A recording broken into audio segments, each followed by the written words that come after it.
ሰላም ጤና ይስጥልን የተከበራችሁ የቱዴይ መረጃ ቤተሰቦቻችን በእያላችሁበት የዓለም ክፍል ሁሉ ሰላም ጤና ፍቅር እንዲበዛላችሁ እየተመኘው አሁንም እንዲሁ ከሀገር ውስጥና ከመላው ዓለም የተሰሙትን እጅግ ሊደመጡ የሚገባቸውን ወሳኝ እንዲሁም ሰበር የሆኑ መረጃዎችን በማጠናቀር ወደ እናንተ ይዤ ብቅ ብያለሁ። እናንተም ክቡራን አድማጮች ለጥቂት ደቂቃ እስከ ፍጻሜው አብራችሁኝ በመቆየት እነዚህን ወሳኝ የሆኑ መረጃዎች እንድታደምጡኝ እየጋበዝኩኝ ቻናላችንን ሰብስክራይብ በማድረግ ቤተሰብ ይሁኑ እያልኩኝ አበይት ነጥቦችን በቅድሚያ ወደ እናንተ የምናደርስ ይሆናል።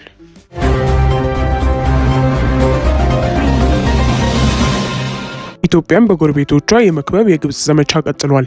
ፕሬዝዳንት አብዱልፈታህ አልሲሲ ደብዳቤና ሚኒስትሮቻቸውን ወደ ኬንያ የላኩ ሲሆን የሀገሪቱ ወደቦች ደግሞ በአጀንዳነት የቀረቡም ሆነዋል። ዝርዝር አለን እናሰማችኋለን። በአዲስ አበባ ብልጽግና የነጠቀው ፍቃድ እንዲመለስ ጥሪ ቀረበ። ተቋሙ ጋዜጠኞቹ አወዛጋቢ ዘገባን አሰራጭታችኋል በሚል መከለከላቸውንም ገልጸዋል። ሌላኛው መረጃችን ነው። አሜሪካ ተዋጊ ጀቶችን ወደ መካከለኛው ምስራቅ ማስጠጋቷ ተሰማ። ይህ የተነገረው ደግሞ የኢራኑ መሪ ሆሚኒም የዓለም ሀያላኑ ሰራዊት መልሶ እንዳይነሳ ሆኖ ሊመታ ይችላል በሚል በተናገሩበት ተመሳሳይ ወቅት ነው። ዝርዝሩን ይዘናል፣ ትሰሙታላችሁ። የተወደዳችሁ የቱዴይ መረጃ ቤተሰቦቻችን አብራችሁን ስትቆዩ እነዚህና ሌሎች መረጃዎችን ወደ እናንተ የምናደርስ ይሆናል። እስከ ፍጻሜው አብራችሁን ቆዩ።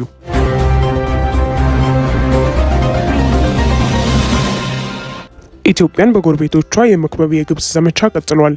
ፕሬዝዳንት አብዱልፈታህ አልሲሲ ደብዳቤያቸውና ሚኒስትሮቻቸውን ወደ ኬንያ የላኩ ሲሆን የሀገሪቱ ወደቦች ደግሞ በአጀንዳነት እንደቀረቡም ታውቋል።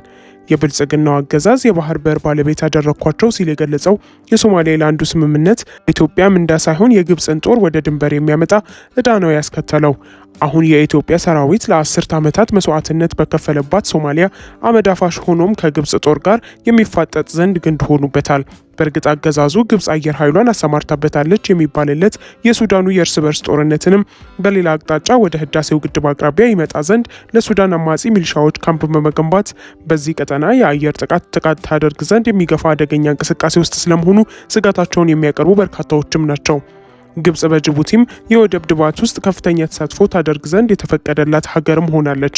የካይሮ አስተዳደር ሌላኛዋ የኢትዮጵያ ጎረቤት ኤርትራ ጋር ያለው ግንኙነትም የሚታወቅ ነው።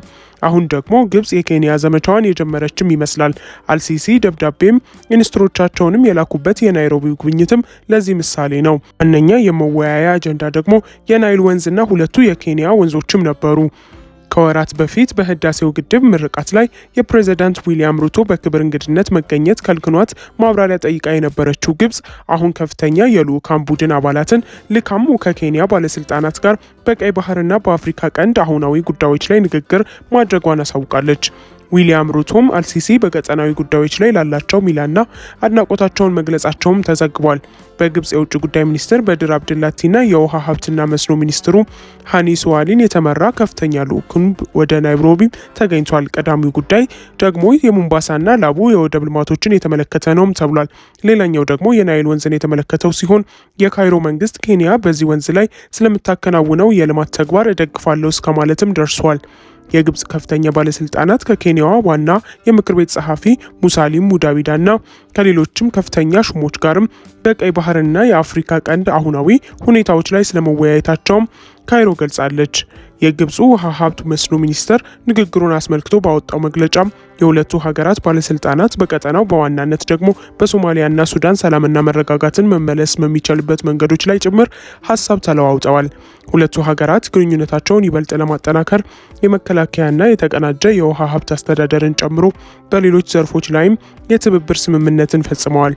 የናይል ወንዝን ዘላቂነት ለመጠበቅና የጋራ ሀብቱን ለማስጠበቅ በጥምረት መስራት አስፈላጊ ስለመሆኑ ሁለቱም ሀገራት እውቅና ሰጥተዋልም ብሏል።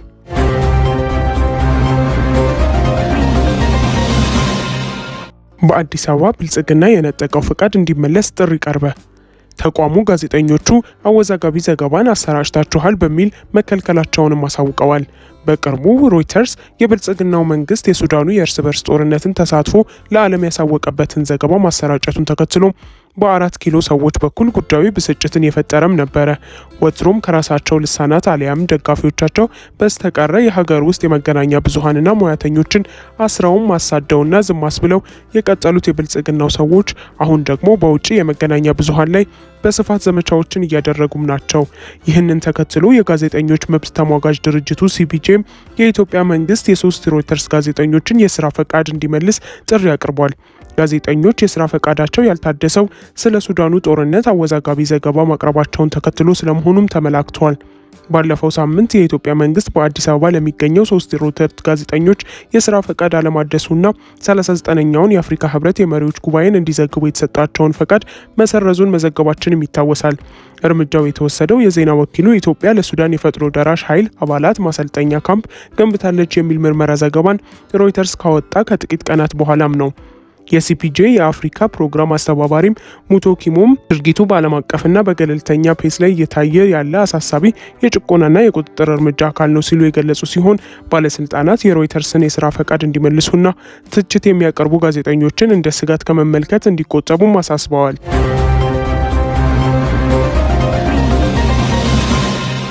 አሜሪካ 50 ተዋጊ ጀቶቿን ወደ መካከለኛው ምስራቅ ማስጠጋቷ ተነገረ። ይህ የተገለጸው የኢራን ሰላማዊ ሪፐብሊክ ጠቅላይ መሪ አያቶላህ ኻሜኒም የዓለም ሀያሉ ሰራዊት መልሶ እንዳይነሳ ሆኖ ሊመታ እንደሚችል በተናገሩ ተመሳሳይ ወቅት ነው። የኢራን እስላማዊ ሪፐብሊክ ጠቅላይ መሪ አያቶላህ ኻሜኒም ፕሬዚዳንት ዶናልድ ትራምፕ ከኢራን ጋር ከተፈጠረው ፍጥጫ ጋር በተያያዘ የአሜሪካ ጦር ሰራዊት ሀያልነት ባገኙበት አጋጣሚ ሁሉ በተደጋጋሚ ሲናገሩም ሰንብተዋል። በሀገራቸው ዙሪያ የጦር መርከቦቿን እያስጠጋች ያለችው አሜሪካ ኢራን የሚቀርብባትን ቅድመ ሁኔታዎችን በመቀበል ከስምምነት ካልደረሰች እርምጃ እንደሚወሰድባት ፕሬዚዳንት ትራምፕ ሲዝቱም ነው የሰነበቱት። ይህንን በተመለከተ ኻሜኒ በሰጡት ምላሽም የአሜሪካው ፕሬዚዳንት ሰራዊታቸው ጠንካራ እንደሆነ በተደጋጋሚ ይናገራሉ። ጠንካራ የተባለ ሰራዊት አንዳንድ ጊዜ እንዳይነሳ ተደርጎ በከፍተኛ ደረጃ ሊመታ ይችላል በማለትም አስጠንቅቀዋል። ጠቅላይ መሪው ጨምሮም አሜሪካ የጦር መርከቦችን ወደ ኢራን መላኳን በተደጋጋሚ የገለጸች መሆኗን አስታውሰው መርከቦች አደገኛ መሳሪያዎች ናቸው፣ ነገር ግን የበለጠ አደገኛው ነገር እነዚህን መርከቦች ከባህር ስር እንዲሰምጡ የሚያደርገው የጦር መሳሪያ ነው በማለት የአሜሪካ መርከቦች የሚገጥማቸውን ምላሽ በተመለከተ አመልክተዋል። ይህ በእንዲህ እንዳለ አሜሪካና ኢራን በቴህራን የኒውክሌር መርሃ ግብር ዙሪያ በስዊዘርላንድ ሁለተኛ ዙር ድርድር በማካሄድ ላይ በሚገኙበት በዚህ ወቅት የአሜሪካ ጦር ከ50 በላይ ተዋጊ ጀቶችን ወደ መካከለኛው ምስራቅ ማስጠጋቱም ተነግሯል።